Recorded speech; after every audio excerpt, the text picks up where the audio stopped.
we have to put ourselves in their mind frame, right? A for sale by owner has a different mindset, has a different game plan than that of an expired or even a traditional listing. And when we're fishing, we have to use the right bait, right? We have to go about this the right way. Because if we attack a for sale by owner the same way we do an expired, we're going to lose all credibility. They're going to hang up on us. It's going to go really, really bad, right? So the for sale by owner, they're doing this because they think they can do it on their own. They want to save money. Maybe they've done it before years ago. Somewhere in there, there's ego involved, right? So when we call and we connect with this for sale by owner, one big mishap that most agents do is they mislead them. They say, oh, I have a buyer. I want to preview your home for my buyer.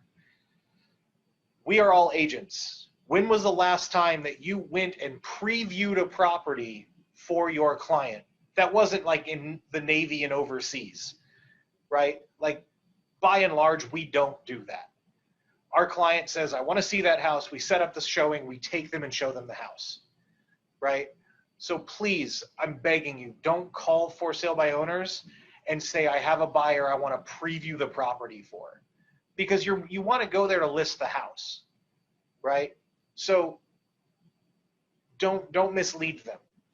Call them and let them know, like, hey, I saw you're selling your home. I'm a local agent, and I sell homes in your neighborhood. I would love to help you sell your home for the most money possible. No, I'm not asking to list your house right now. If you ever want to list your house, I'd love to. But what I want to do is help you sell your home for the most money. I'd love to come by your property for 10, 15 minutes. Would that be okay? Right? You want to get to the house, and when you get there, come from contribution. Bring them things. Educate them on certain things that you know they're not going to know. Like, oh, so when you show the property, where's your list that you're going to keep of who is coming in and what kind of follow-up are you going to be doing for them? Right? What's the name of the lender you're going to use to cross-qualify the offers you get? Right? I'm going to ask that as if they know what I'm talking about, because I'm going to play off their ego. And what's going to happen is they're going to realize, like, I don't know what the fuck I'm doing. Right? What is this cross-qualify thing you're talking about? And I'm like, oh, well, when you get an offer, like, they're going to say they're approved by a lender, but how do you know that? See, I have a preferred lender that's actually going to look at their financials and review the packet to ensure that they do make the money they say they make. They do have a credit score they say they have, right? They have been at their job for as long as they say they have. And the lender giving them the pre-approval is a reputable lender that not only is going to be able to give them the money, but also close escrow on time. Because those things are important to you, right? So what you're going to be doing here is you're giving them, right? I'm going to give you a sign-in sheet. I'm going to give you a preferred lender contact information to use for your pre-qualified or for your cross-qualifications. I'm going to offer to call and follow up with everybody that shows the house for you. And then what's going to happen is 3 weeks go by, 5 weeks go by, they don't get offers, right? Because 11% of for sale by owners end up selling it by themselves. That means 89% of for sale by owners list it with an agent, right? So if you've come from contribution and you're providing a sign-in sheet, you're providing the escrow company they should use, the title company they should use, right? You've given them this information. You're providing these things.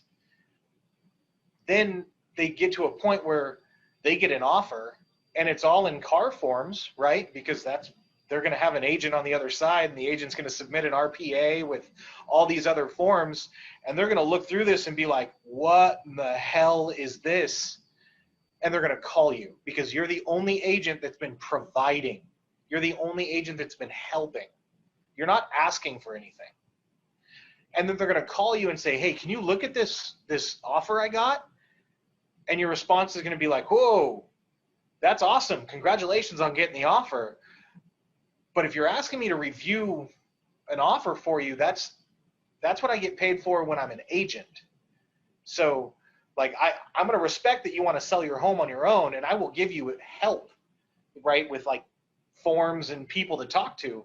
But if you want me to review and negotiate offers for you, you're asking me to be your listing agent. Is that what you're asking for here? Because they're going to get to a point where they realize they can't do this on their own, which is why 89% of for sale by owners list with an agent, because they get on offer, they get multiple offers, they start getting negotiated with by agents who know how to negotiate, and all of a sudden they're like, no, this is too much, right? Or they keep getting blown up for showing requests, and they can't facilitate the showings because they have a life, they have a job, they have things to do. And then they realize like, oh, I'm in over my head here. And what you want to do is you want to be the obvious choice for those for sale by owners. And the way that you do that is you come from contribution.